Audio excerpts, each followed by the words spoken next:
So magandang araw po sa ating lahat mga agri.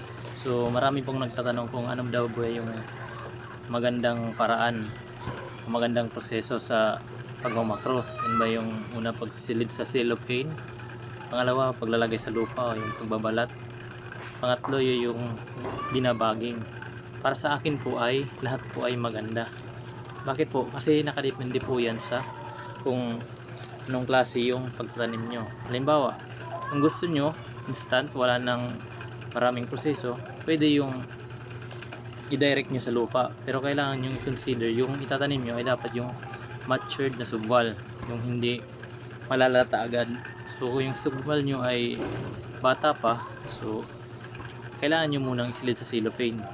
Then pag meron ng mata na nagpakita, meron ng mga bagong ugat, pwede nyo nang itanim yun. Yun ay after 10 days, wala na yung baging.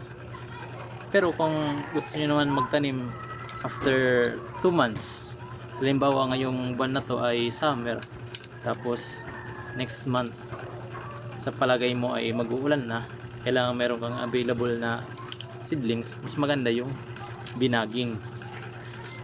Kasi pag ibaging mo yung seedlings mo, mayroon na yung mga ugat, tapos yung dahon ay okay na after more than a month. Medyo matrabaho nga lang kasi madaming proseso yung gagawin mo. Magbabalat ka, pagkatapos tatanggalin mo pa yun, tapos i-transfer mo sa bagging mo, sa bag, plastic bag, tapos lalagay mo pa yun sa malilim na parte. Dapat hindi ma-direct sa araw.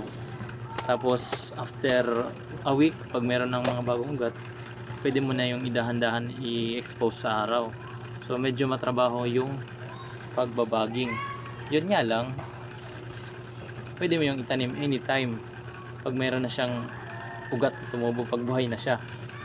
So sabi ko nga, kung ilin nyo ngayon, then after a month mo pa gusto mo magtanim, kailangan meron kang ready na seedlings, mas maganda yung ibaging. Pero kung gusto mo yung direct na walang madaming trabaho, pwede mong isisilid mo na sa cellophane. Yun. So yun. Pero kung gusto mong walang masyadong trabaho, pwede direct. Kaya nga lang, kailangan mong, sabi ko nga, i-consider mo yung itatanim mo ay matured na subwal, hindi yung mga bago. Kasi yung mga matured, hindi na yun mabubulok ng madali. So yung mga bago lang, yung maliliit yun, yung napakita ko, pag i-direct mo yun, kadalasan yun ay nabubulok.